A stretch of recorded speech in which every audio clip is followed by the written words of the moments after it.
mustahil ada persetujuan di dalam proses pembuatan undang-undang tanpa persetujuan dari presiden.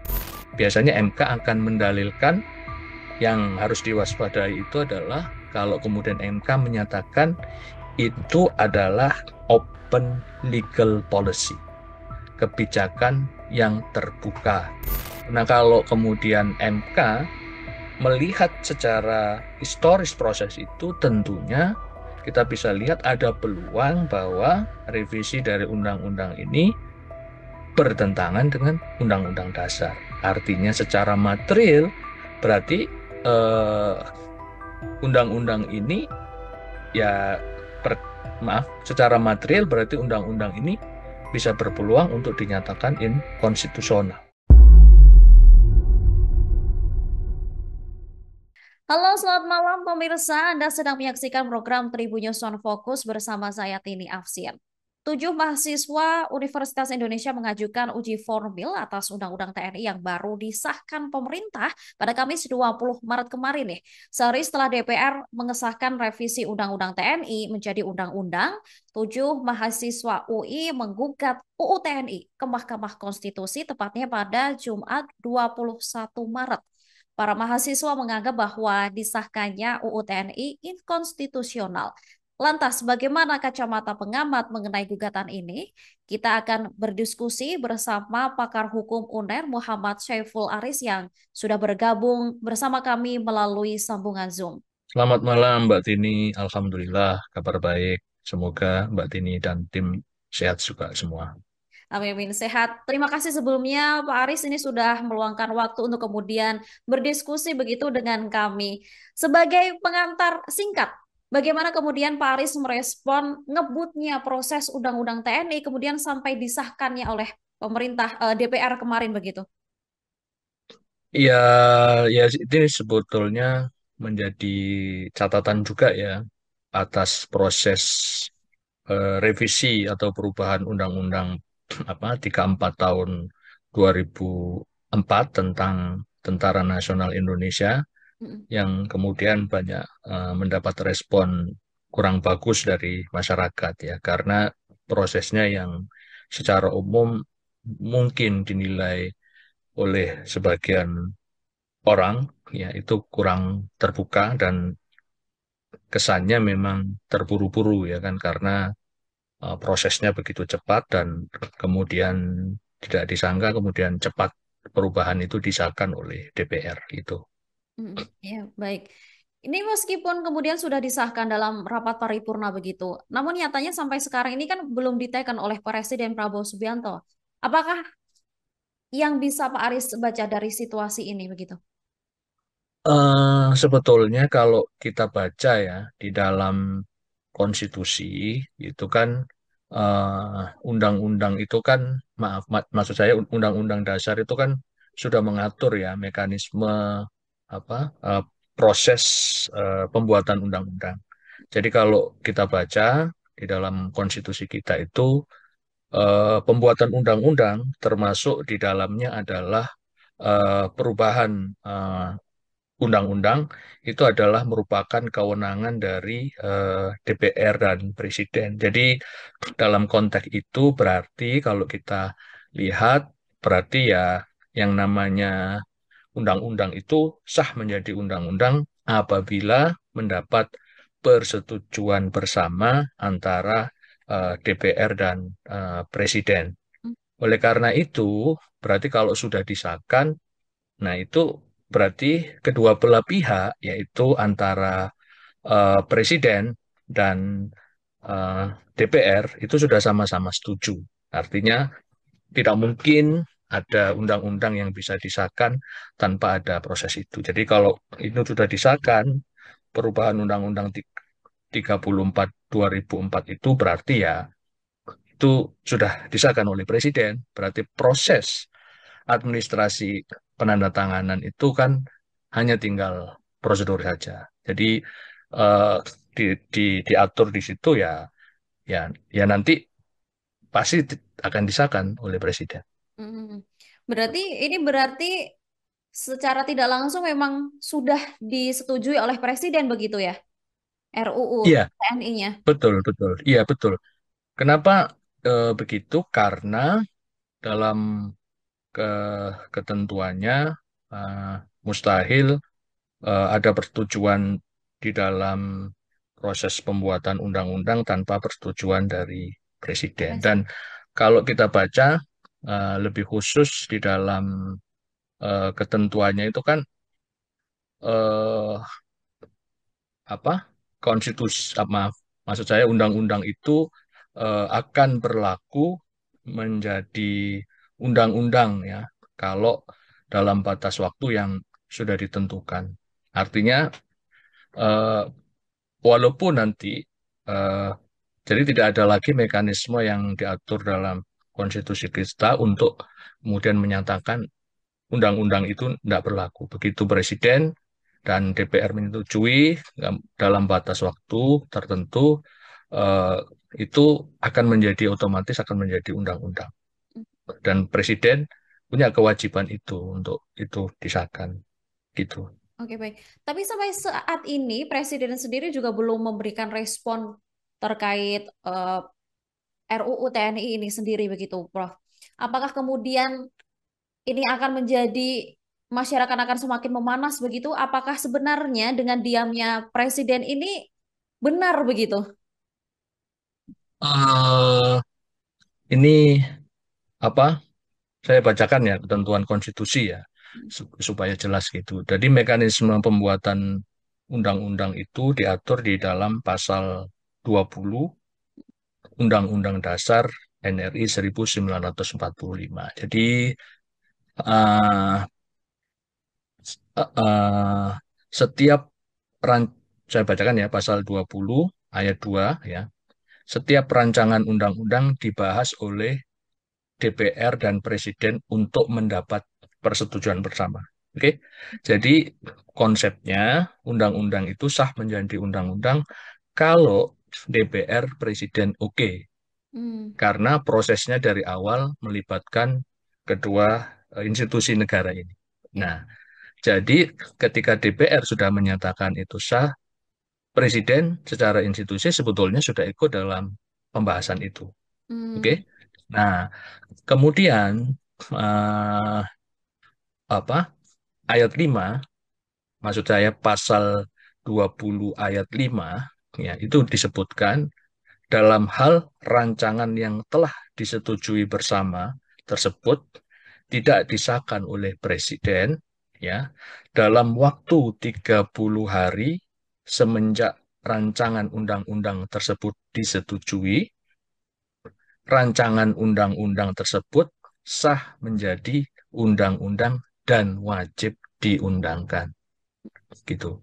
Jadi dalam konteks ini ya nanti tinggal nunggu waktu saja misalnya dalam waktu 30 hari yaitu secara konstitusi RUU yang sudah dilakukan persetujuan bersama dia menjadi undang-undang gitu. tapi ini kan yang membuat masyarakat kemudian marah adalah belum adanya keterangan dari Presiden yang kenapa? Apa urgensi dari RUU TNI sampai kemudian harus begitu cepatnya diubah begitu? Kalau menurut Pak Aris sendiri bagaimana? Ya, sebetulnya proses perubahan undang-undang ya itu kan menjadi kewenangan dua institusi negara yaitu DPR dan Presiden. Jadi kalau kita lihat eh, apa di pasal 20 ayat 1 Undang-Undang Dasar kita itu menyebutkan DPR memegang kekuasaan membentuk undang-undang. Jadi artinya dari konteks itu proses yang harus memberikan penjelasan ya sebetulnya kedua belah pihak Hmm. yaitu DPR dan juga Presiden. Karena kewenangan itu tidak hanya ada pada satu institusi. Nah, sebetulnya kalau mau memberikan penjelasan, itu kan sebetulnya bisa dilihat dari proses penyusunan sebuah rancangan undang-undang termasuk perubahan itu. Nah, Mahkamah Konstitusi itu kan dalam beberapa putusan yang lalu kan sudah memberikan satu guidance yang cukup penting yang disebut dengan meaningful participation. Ya kan? Meaningful participation atau partisipasi yang sesungguhnya dalam proses pembentukan undang-undang itu salah satunya adalah bicara tentang keterbukaan dan keterlibatan masyarakat. Nah, ketika proses undang-undang itu disusun ya tidak secara terbuka, kemudian dalam waktu yang sangat cepat, maka sebetulnya prinsip meaningful participation itu tidak terdapat dalam proses pembentukan undang-undang itu.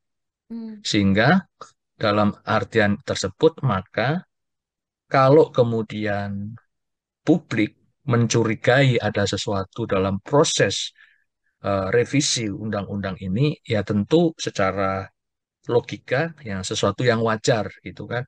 Nah, sehingga dari proses itu ya kemudian memunculkan kecurigaan pada publik gitu kan. Nah, karena ada kecurigaan itu, kemudian masyarakat bertanya gitu, ada urgensi apa sih sebetulnya RUU ini? Kan informasinya perubahan RUU ini kan awalnya kan tidak masuk dalam program legislasi nasional, ya Ya. kan? Nah, dalam sistem tata cara pembentukan eh, peraturan perundang-undangan, terutama undang-undang di Indonesia, itu kan ada mekanismenya. Mekanismenya itu kan harus ada yang disebut dengan perencanaan.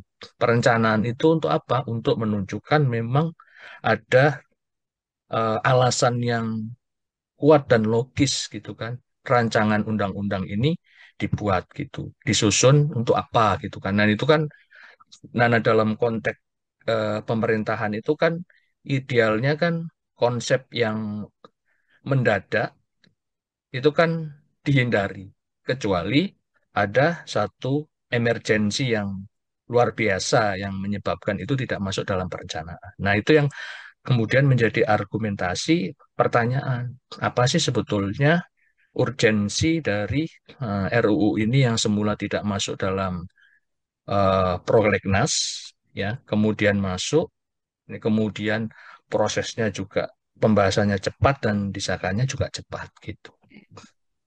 Kemudian Undang-Undang TNI ini kan akhirnya berujung gugatan ke MK begitu yang dilayangkan oleh sejumlah mahasiswa UI. Apakah pemohon menyebut ini para pemohon ini menyebut proses pembentukan TNI ini inkonstitusional karena tergesa-gesa begitu. Apakah ini bisa nantinya menjadi pertimbangan uji formil di MK begitu, Pak?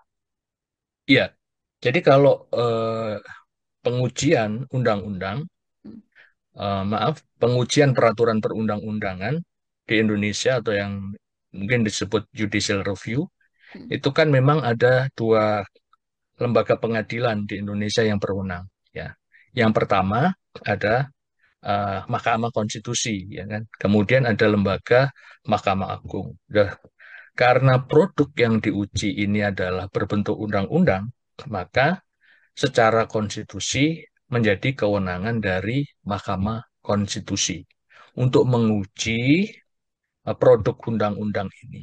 Nah, pengujian di Mahkamah Konstitusi secara umum itu dibagi menjadi dua. Ada pengujian secara formil, ada pengujian secara material. Nah, pengujian secara formil itu berkaitan dengan apa? Berkaitan dengan proses formil yang dilakukan. Nah, tadi yang salah satunya disampaikan oleh Mbak Tini adalah bicara tentang prosedur, Hmm. ya kan? Nah, prosedur itu yang dulu eh, kalau kita ingat ada Undang-Undang Cipta Kerja, ya kan? Yang oleh MK dinyatakan sebagai satu undang-undang yang inkonstitusional bersyarat itu. Kenapa? Karena pertimbangan MK adalah berkaitan dengan aspek formil. Nah, aspek formil tadi yang saya sebutkan adalah berkaitan dengan public participation, partisipasi publik yang tidak ada. Nah, itu yang disebut dengan tadi meaningful participation. Nah, MK dalam putusan tersebut memberikan tiga hak utama yang berkaitan dengan meaningful participation, yaitu uh, right to be heard, right to be uh, explain, right to be considered. Nah, dalam konteks undang-undang eh, perubahan undang-undang TNI ini maksud saya ada peluang berkaitan dengan kemungkinan peluang cacat secara formil Hmm. karena ada prosedur partisipasi publik yang tidak digunakan itu. Nah, itu yang aspek yang pertama. Kemudian aspek yang kedua, dalam proses uji material di Mahkamah Konstitusi, selain aspek formil, itu juga ada aspek pengujian secara material. Hmm. Nah, pengujian secara material itu substansi insinya adalah apakah undang-undang yang sudah dibuat itu bertentangan dengan undang-undang dasar atau tidak. Nah, nanti MK akan melihat apakah RUU, maaf, perubahan undang-undang TNI itu yang sudah disahkan itu bertentangan dengan konstitusi kita tidak. Nah, ini juga penting ya, dan ini kita berharap pada Mahkamah Konstitusi untuk dapat memberikan putusan yang luar biasa.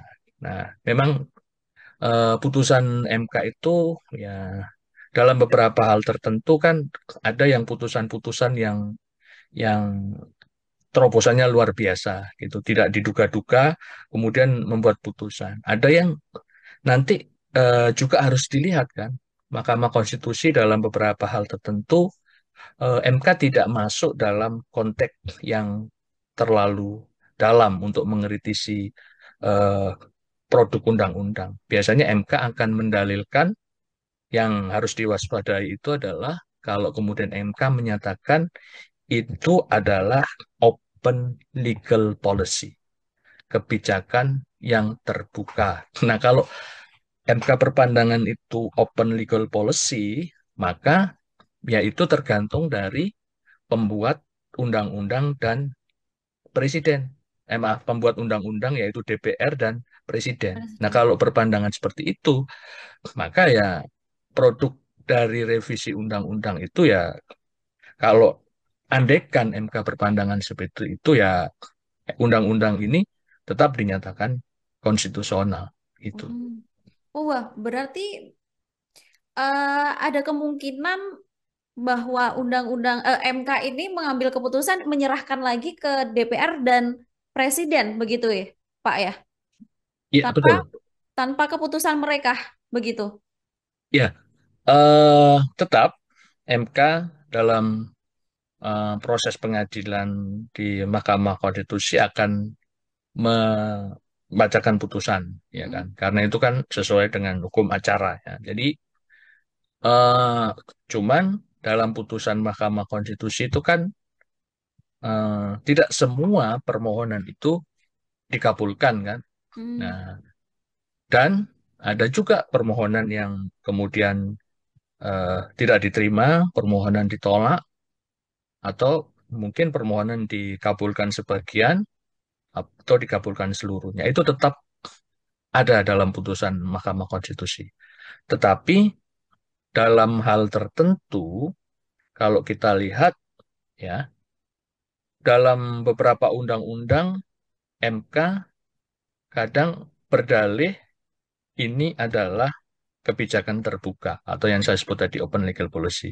Dalam hal itu, berarti kan MK tidak melihat ada pertentangan undang-undang itu dengan undang-undang dasar. Hmm. Nah, kenapa? Ya, MK nanti kalau kemudian berpandangan demikian, nah berarti MK eh, melihat ya itu baik gitu kan. Artinya tidak ada problem secara konstitusi atas lahirnya produk dari yang sudah dibuat oleh DPR dan Presiden itu. Nah, tetapi kalau nanti kita sih berharap MK berani membuatkan satu keputusan yang mampu untuk mengingatkan kembali pada kita bersama tentang apa yang disebut dengan pada tahun 98 itu tentang proses reformasi di Indonesia.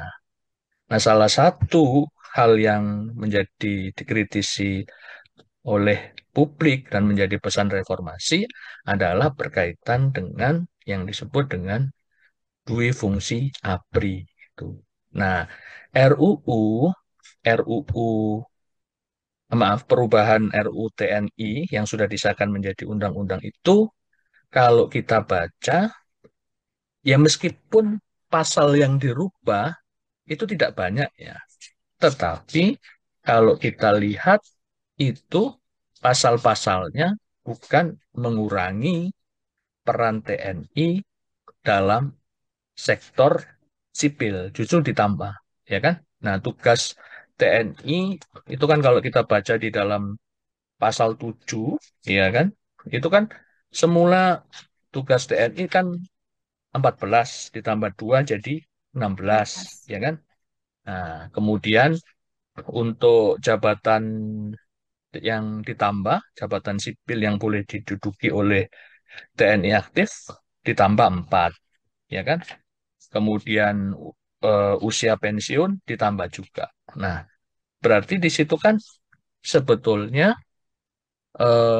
proses ini kan bukan untuk mengurangi peran dui fungsi TNI itu, tetapi perannya justru semakin ditambah gitu.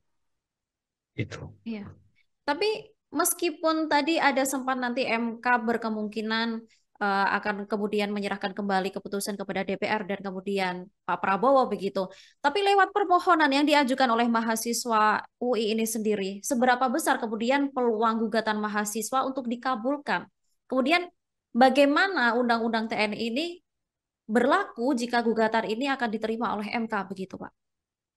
Ya, eh, kalau peluangnya secara yuridis ada peluang, ya kan? Karena memang konstitusi kita mengaturnya memang upaya hukum yang bisa dilakukan ketika sebuah undang-undang itu sudah disahkan adalah melalui judicial review ke Mahkamah Konstitusi. Nah, tadi seperti yang saya sampaikan, apakah eh, Mahkamah Konstitusi mengabulkan permohonan yang diajukan oleh rekan-rekan mahasiswa sesuai dengan apa yang diajukan untuk yang tentu yang diharapkan bahwa undang-undang ini oleh pemohon dinyatakan inkonstitusional, ya kan? Nah, tetapi yang seperti yang saya sampaikan itu jaminan itu kan belum tahu ini, ya kan? Artinya ini sepenuhnya tergantung dari MK. Apa Iya. yang saya sampaikan, ada peluang bahwa undang-undang ini menjadi problem atau dinyatakan inkonstitusional oleh MK melalui dua pilihan. Yang pertama, inkonstitusional dalam konteks atau dalam aspek secara formil tadi. Artinya ada prosedur yang tidak dijalankan dalam proses pembentukan undang-undang. Undang-undang. Yaitu peluang pertama. Peluang yang kedua, bahwa kenapa dulu ada amandemen Undang-Undang Dasar, ya kan? Amandemen Undang-Undang Dasar ini kan sebagai bagian dari proses reformasi kan. Nah, kalau dulu tidak ada reformasi, bisa kita yakini bersama bahwa kemungkinan besar tidak ada amandemen Undang-Undang Dasar. Nah, salah satu hal yang mendorong adanya amandemen Undang-Undang Dasar itu dulu yang dikritisi adalah dalam sejarah kita peran ABRI pada saat itu cukup kuat di berbagai sektor, ya kan? Termasuk dalam sektor non pertahanan, ya kan? Nah, oleh karena itu perlu ada pembatasan itu. Nah, kalau kemudian MK melihat secara historis proses itu, tentunya kita bisa lihat ada peluang bahwa revisi dari undang-undang ini bertentangan dengan undang-undang dasar. Artinya secara material berarti eh, undang-undang ini ya per- maaf, secara material berarti undang-undang ini bisa berpeluang untuk dinyatakan inkonstitusional gitu. Ya, baik. Ini tadi seperti yang Pak Aris juga katakan, ada beberapa petitum yang kemudian dilayangkan oleh para mahasiswa mulai dari dugaan bertentangan dengan undang-undang, kemudian penghapusan norma baru dan mengembalikan ke norma lama begitu. Secara aturan, kemudian bagaimana sidang di MK nantinya bisa membuktikan bahwa permohonan mahasiswa ini tepat begitu? Ya, ya untuk proses pembuktian ya sebetulnya nanti kan bisa diatur di dalam hukum acara ya kan. Hmm. Mahkamah Konstitusi itu kan se kita tahu bersama adalah hakimnya adalah beliau-beliau hakim yang terpilih ya kan. Beliau-beliau yang punya pengalaman dalam bidangnya yang luar biasa sehingga menurut saya si proses pembuktian itu bukan sesuatu hal yang baru gitu kan. Nah, tinggal kemudian nanti eh, juga peran dari rekan-rekan mahasiswa yang mengajukan permohonan untuk dapat memperkuat permohonannya dan mendukung dalil-dalil yang disampaikan. Meskipun sebetulnya setahu saya dalam konteks hukum acara MK itu berbeda dengan hukum acara perdata, di mana beban pembuktian itu, kalau dalam hukum acara perdata, beban pembuktian itu dibebankan kepada pemohon. Tapi untuk pengujian undang-undang di Mahkamah Konstitusi itu beban pembuktian itu bisa ada di mana-mana, tidak harus sepenuhnya ada pada pemohon. Bahkan juga nanti eh, pihak terkait atau pihak yang lain itu juga bisa untuk menjadi proses pembuktian itu. Oke, berarti ada beberapa peluang untuk kemudian membuktikan permohonan ini dengan tepat begitu ya, bahwa undang-undang yang baru disahkan oleh DPR ini kemarin tidak tepat begitu. Ya, Iya. ya, itu sangat berpeluang untuk ada peluang kalau undang-undang yang sedang diujikan yaitu perubahan undang-undang TNI oleh MK dinyatakan inkonstitusional. Tetapi apakah peluangnya itu 100%? Kita belum tahu kan. Kita masih menunggu proses di persidangan Mahkamah Konstitusi. Iya. Berarti lagi-lagi kita hanya menunggu kemudian keberanian MK untuk membuat gebrakan tentang undang-undang ini begitu ya, Pak ya? Ya, ya itu kan sebetulnya proses yang apa? Proses perubahan undang-undang itu kan ada beberapa jalur kan ya, oleh mekanisme itu. Nah, salah satu jalurnya adalah yang kita diskusikan tadi, perubahan melalui eh, putusan Mahkamah Konstitusi.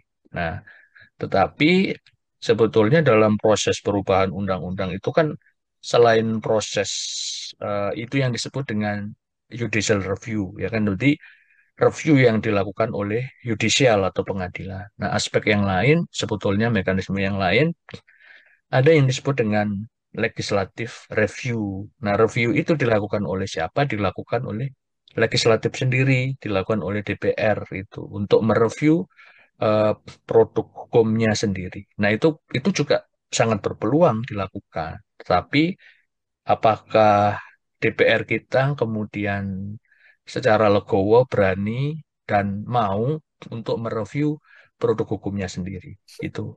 Nah, yang Sepertinya, ketiga ada yang ya. disebut dengan mekanisme executive review juga, yaitu review yang dilakukan oleh eksekutif, presiden dan tim untuk melihat produk hukum yang dihasilkan. Jadi mekanismenya ada seperti itu. Cuman pada lazimnya legislatif dan executive review itu jarang digunakan. Kenapa? Karena itu adalah mekanisme internal yang sepenuhnya tergantung dari kemauan institusi itu.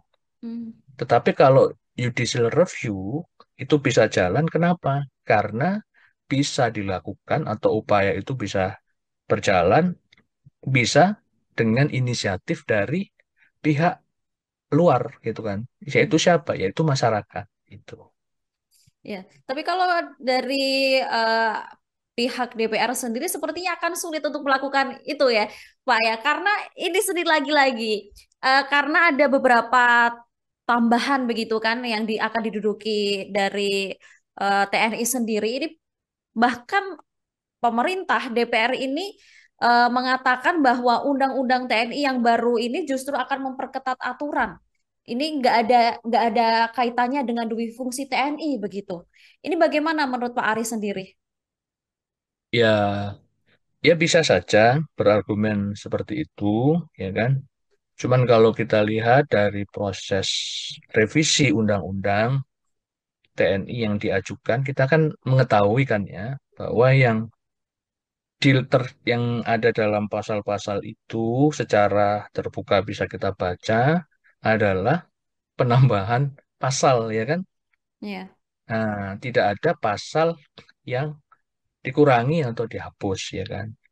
Dulu sebetulnya kalau kita lihat lahirnya Undang-Undang 34 tahun 2004 itu kan juga mendapat banyak kritikan pada saat itu ya, karena masih eh, dianggap memberikan porsi yang besar peran TNI pada sektor non pertahanan, ya kan?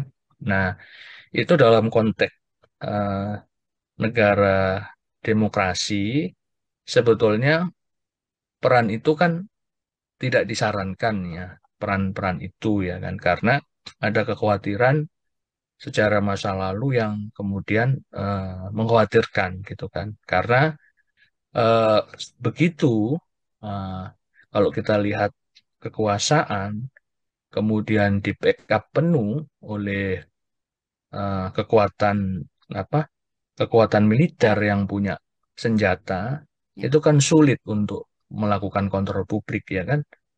Artinya apa? Nah, peluang itu eh, menjadi cukup riskan kalau itu kemudian eh, bersatu gitu kan. Nah, sehingga kekhawatiran itu ya menjadi sesuatu yang secara logika kan masuk akal kan orang berpikir seperti itu. Dan itu ditambah juga sejarah kita dalam kehidupan berbangsa dan bernegara kan pernah terjadi hal yang seperti itu. Ya. Nah, kalau terjadi seperti itu, kemudian kekhawatiran masyarakat kembali pada sejarah masa lalu kan sesuatu yang wajar gitu kan. Mm-mm. Karena nah, kita kan harus melihat dari produk yang dihasilkan itu. Nah, seperti yang eh, perubahan pasal-pasal yang saya sebutkan tadi kan menambah kewenangan itu. Ya. Itu. Lewat Undang-Undang TNI yang baru ini nih artinya seluruh TNI aktif selain 14 lembaga kan harus mundur begitu atau pensiun. Bagaimana kemudian sikap pemerintah untuk selaras dengan undang-undang yang sudah disahkan? Apakah nantinya benar prajurit-prajurit yang tidak menempati 14 lembaga itu akan benar-benar ditarik begitu, Pak? Ya harusnya begitu. Ya. Harusnya demikian. Karena eh, kalau yang saya tahu ya, dalam kita menjalankan tugas itu seperti sumpah gitu kan, sumpah eh, itu kan taat terhadap undang-undang dasar dan peraturan perundang-undangan, Hmm. ya kan? Nah, kalau kemudian kita sebagai warga negara yang baik, ya ketika aturannya sudah ditentukan demikian, maka yang perilaku kita dalam kehidupan sehari-hari ya harus taat pada peraturan perundang-undangan yang sudah dibuat.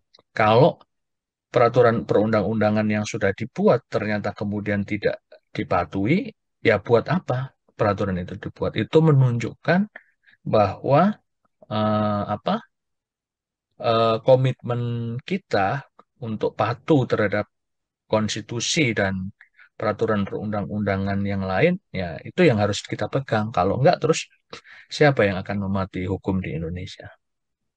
Iya, soalnya ini mungkin masyarakat sudah lelah begitu dengan pernyataan dari menteri atau pihak pemerintah yang nggak sesuai begitu dengan apa yang diomongkan dengan apa yang di kebijakan yang dikeluarkan itu tidak sesuai. Mungkin masyarakat sedang gelisah begitu. Apakah nantinya setelah benar-benar disahkan ini nantinya prajurit benar-benar akan ditarik begitu, Pak?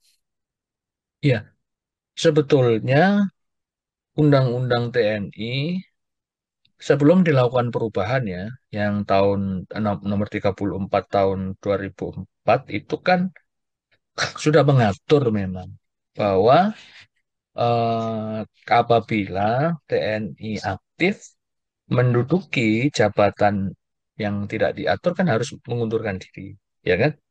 Itu sebetulnya sudah ada di undang-undang sebelum dilakukan perubahan. Jadi tanpa ada perubahan undang-undang ini, itu kewajiban itu sudah melekat itu sebetulnya.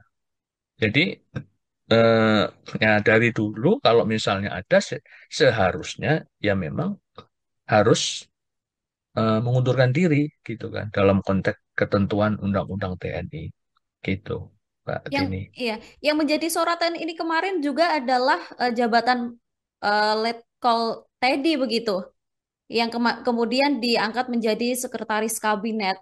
Ini kan kemudian menjadi gonjang-ganjing, tapi akhirnya pihak TNI juga memberikan pembelaan terus-menerus begitu. Padahal kalau dari peraturan ini sebenarnya tidak boleh begitu. Jadi bagaimana ini Pak Aris? Ya, nah itu yang kemudian kita kan bicara tentang trust Hmm. atau rasa percaya pada masyarakat, ya kan? Nah, itu yang kalau dalam konteks eh, apa itu eh, kekuasaan, ada perbedaan kekuasaan yang dijalankan tanpa ada legitimasi dan kekuasaan yang dijalankan dengan dasar legitimasi. Nah, legitimasi itu kan berarti rasa kepercayaan publik kepada orang atau lembaga yang punya kekuasaan. Nah, ketika masyarakat mempercayai itu, maka ada yang disebut dengan legitimasi. Legitimasi itu apa? Legitimasi itu berkaitan dengan daya dukung dari masyarakat. Ketika masyarakat percaya, maka pemerintah akan mendapatkan legitimasi yang kuat daya dukung itu. Nah, kebijakan ketika mendapatkan legitimasi yang kuat, maka kebijakan itu pada lazimnya akan didukung sepenuhnya oleh masyarakat. Nah, kebijakan yang didukung sepenuhnya oleh masyarakat pada lazimnya berdasarkan pengalaman kita, tingkat keberhasilannya itu lebih tinggi daripada kebijakan itu yang terkesan dipaksakan atau memang dipaksakan. Nah, hal-hal yang dipaksakan itu sebetulnya akan kemungkinan terlihat tidak ada masalah dalam jangka waktu tertentu. Tapi dalam jangka waktu nanti kita tidak tahu, itu akan menjadi masalah besar, gitu kan? Nah, itu yang harus dilihat, yang harus dipertimbangkan, gitu. Ya, ya, baik. Ini kemudian sebelum kita akhiri, Pak Aris, apa saja kemudian evaluasi dari Pak Aris soal Undang-Undang TNI ini sendiri? Nah, Undang-Undang TNI ini, ya kita memang melihat bahwa dalam proses lahirnya, ini yang dalam catatan kita semua ya, itu ada proses yang kemungkinan prosesnya belum memenuhi aspek secara formil, ya kan, tentang prosedur tadi yang sudah kita diskusikan, Mbak Dini, dan kemudian aspek material. Nah, undang-undang ini itu saya melihatnya ada potensi secara substansi bertentangan dengan semangat amandemen dari Undang-Undang Dasar kita. Oleh karena itu ya, nah kita lihat saja nanti prosesnya di Mahkamah Konstitusi dan kita berharap semoga Mahkamah Konstitusi bisa memberikan satu putusan yang cukup bisa kita terima secara rasional dengan argumentasinya yang biasanya ya cukup menarik nanti putusan Mahkamah Konstitusi itu. Tuh, Mbak Tini. Baik, terima kasih Pak Aris.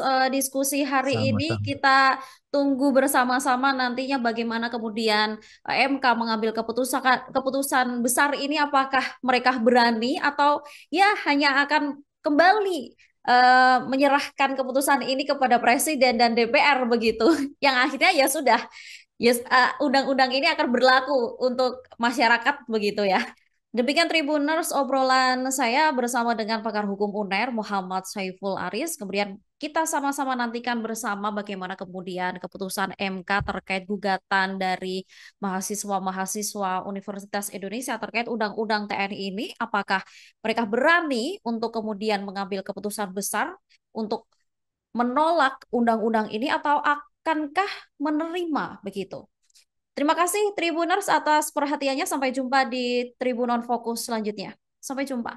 Download Tribun X sekarang. Menghadirkan lokal menjadi Indonesia.